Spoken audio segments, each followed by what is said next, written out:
The station was already awake. It was too early to call it morning, but people were already moving in a hurry.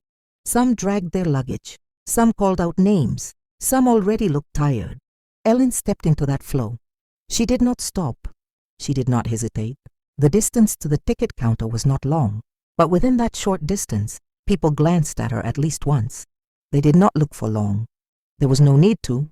William was a few steps behind. Exactly how many steps did not matter. The one standing in front and the one following behind. That distance was already speaking for their roles. Ellen pulled her hat down. She neither raised her head nor lowered it. It was enough to look like a young man at a station at this hour. Someone sick in transit, not worth questioning. William did not look at her. Instead, he watched the people. A man standing too long near the counter. A gaze that slowed its steps for no reason. Faces watching the ticket exchange a little too closely. When Ellen spoke, the man inside the booth looked up. Her voice was low, prepared. It was a practiced line. 2 tickets, please. The words were brief. No reason was added. No explanation was given. A brief silence. The sound of paper being turned. Coins touching. In that moment, someone stepped closer. William sensed the movement without lifting his head. In this station, such shifts in distance were never accidental. Ellen kept her eyes on the counter. She did not check behind her. There was no need to. The tickets were handed over. Ellen reached out and took them. At that moment, someone's gaze lingered on her hand. Not too long, not too brief. William absorbed that gaze. Without saying anything, without changing his expression, he stood there, like someone holding his master's luggage, like someone who would not move until called. Ellen turned her body. It was time to move. They had not boarded the train yet. Nothing had happened yet. And yet, William knew that this choice had already begun. The station was still loud. People moved quickly. No one lowered their voice. But between the two of them, a rule that was never spoken had already formed. Who goes ahead? Who remains behind? Who is seen? And who becomes unseen instead? The train had not arrived yet, but the roles were already in place. The station clock was still moving. The second hand had never stopped, and there was no need to check that it hadn't. People did not move by watching the time. They moved because time itself was moving. Ellen walked toward the platform, holding the tickets, like someone who had already entered the next phase. William followed behind her. Followed was the right word. They were walking together, but they were not standing on the same level. Then, the gazes of the people aligned once. It was not because someone arrived. It was because someone had already been there. A gold watch came into view. The light reflected from a wrist and scattered briefly into the morning air. The man did not move. He stood beside the wall, and the fact that he was standing there was so natural that he did not catch the eye at first. There was no uniform, no insignia, no words or gestures that declared authority. He simply stood there, like someone who knew the time. Ellen did not look at him. More precisely, there was no need to. His gaze did not linger on her. If it had, a question could have begun. William looked at the man.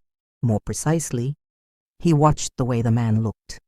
Where the gaze landed and where it did not stop. The man's eyes did not hold on to people. Instead, they swept through the spaces between them. No words had been spoken yet. His lips did not move. His head did not tilt. And yet, this space was already preparing a question. Ellen did not slow her steps. She kept her pace. Neither too fast, nor overly cautious, like someone who belonged.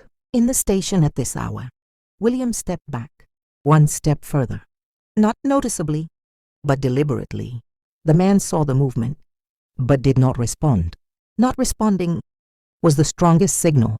At this moment, as long as no words were spoken, silence was still neutral. But the sense that it might soon no longer be neutral was spreading through the air. People kept moving. Someone laughed. Someone yawned. No one stopped. No one asked anything. So this moment was not an incident, but it was the last safe stretch where an incident could begin. The gold watch caught the light again. The man still did not speak, and by that fact alone, the rules of this space had already shifted. Just slightly. The ship did not slow down. But people's movements gradually did. As the destination drew closer, there was no longer a need for everyone to hurry at the same time. There was still no reason to rush, and the time in which rushing was unnecessary was growing longer. Sunlight reached the deck. Unlike the night, this light was not filtered. Shadows thinned, and faces became easier to see. So people naturally looked at one another for longer, not searching looks, but lingering ones. Ellen stood near the railing. She was facing the sea, but she was not really looking at anything. The sea always moved in the same direction, and the horizon was not what mattered now. William stood behind her, slightly to the right. Each time the ship swayed, he checked the balance once more. Not his own, but whether she remained steady. Someone moved closer, then stepped away again. A motion that had almost become a question, then didn't. On this ship, that kind of hesitation happened often. Questions reached the lips, then folded back. Ellen did not move. Not moving was the most natural choice. People who are unwell become quieter as the destination approaches. William did nothing. To preserve that silence, doing nothing, was beginning to require more and more calculation. From a distance, the structures of the port came into view. The outlines of buildings, smoke, anchored ships. The city had not arrived as sound yet, but it had already become an object of attention. Ellen did not lift her head.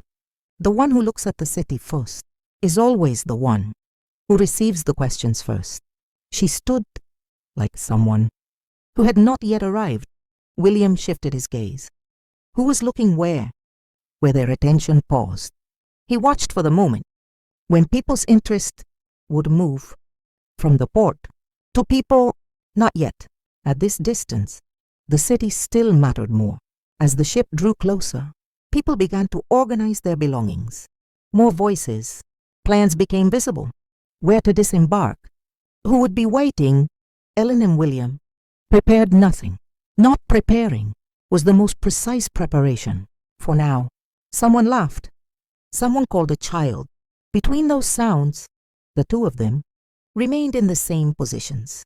The one who stood in front, the one who remained behind, the one who did not speak, the one who listened instead. The ship was heading for the port, but no one had disembarked yet. No questions had begun. That was why William knew this was the most dangerous time. When nothing happens, people feel most comfortable looking at one another. Ellen did not remove her hand.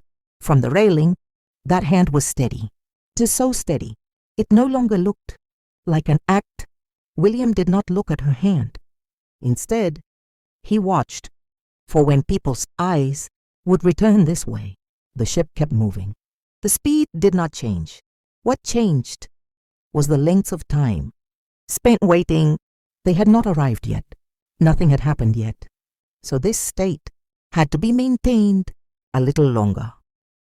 Even before the ship came to a complete stop, people began to act as if they had already arrived.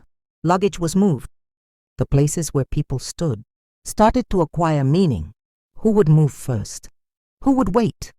Ellen remained near the railing. The sea was almost no longer visible. Instead, the sounds of the port reached them. Metal striking metal, voices calling out, and the hesitation just before a name is spoken. William was watching for the moment that hesitation would turn into words. At the port, silence does not last long. While waiting, people begin to check one another. Someone looked at Ellen. This time, it was not brief. The gaze lingered, and where it lingered, thoughts followed. The condition of being unwell was still valid at this distance, but it did not erase the desire to confirm. The man did not approach, but he did not turn away. It was a tension that did not move. William shifted one step to the side, very slightly. To anyone watching, it looked like nothing more than adjusting balance as the ship swayed. He did not speak. If he spoke, the distance at this moment could turn into the distance of conversation. The ship came to a full stop. For an instant, the sounds grew louder. People breathed at the same time and prepared to move. At the same time, "Are you getting off here?" The voice was directed at Ellen. But it was not yet a question. It was closer to a confirmation, a point that could still be reversed. Ellen did not answer. She did not lift her head. Not answering was still a choice. William raised his head. His voice was low, his pace unhurried, like a passing remark. "She needs to rest." No explanation followed. The voice was too natural, to invite a reason. The man paused. He looked at William, then looked at Ellen again. He did not bind them together. He looked at each of them, separately. For that brief moment, this relationship was placed on trial once more. The man nodded. That was the extent of his permission. He did not ask more. He did not help further. People began to move, from ship to port, from port to city. Ellen remained there until the very end. Moving last was now the safest choice.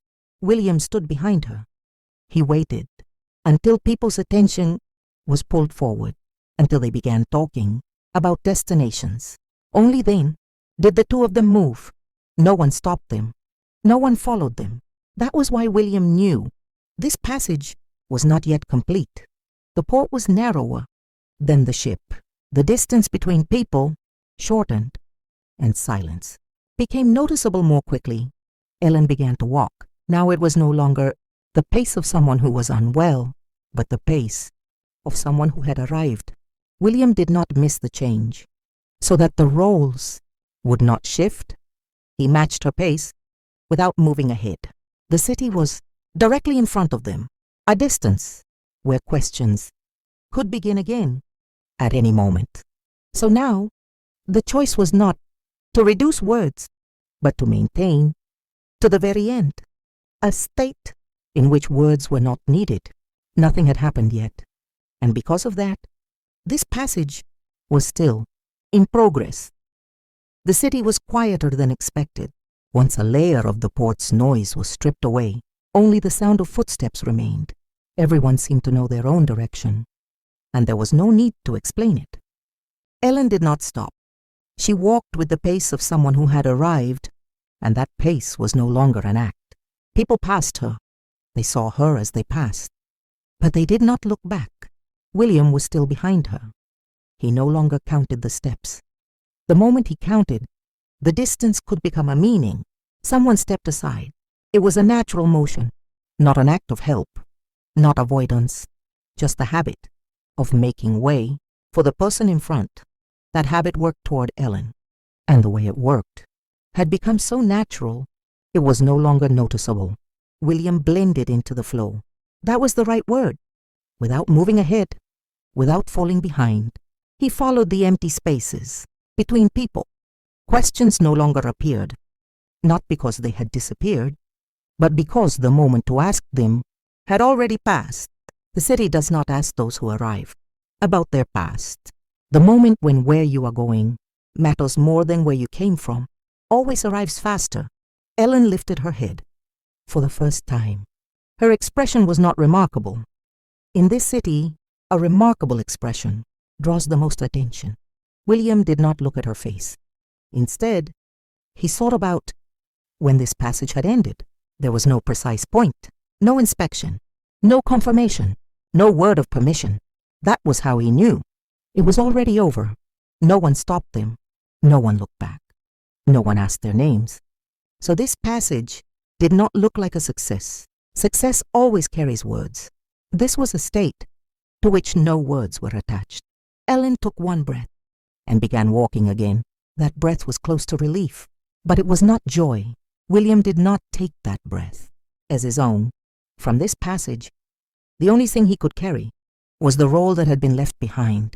People kept moving. The city kept operating, with nothing having happened.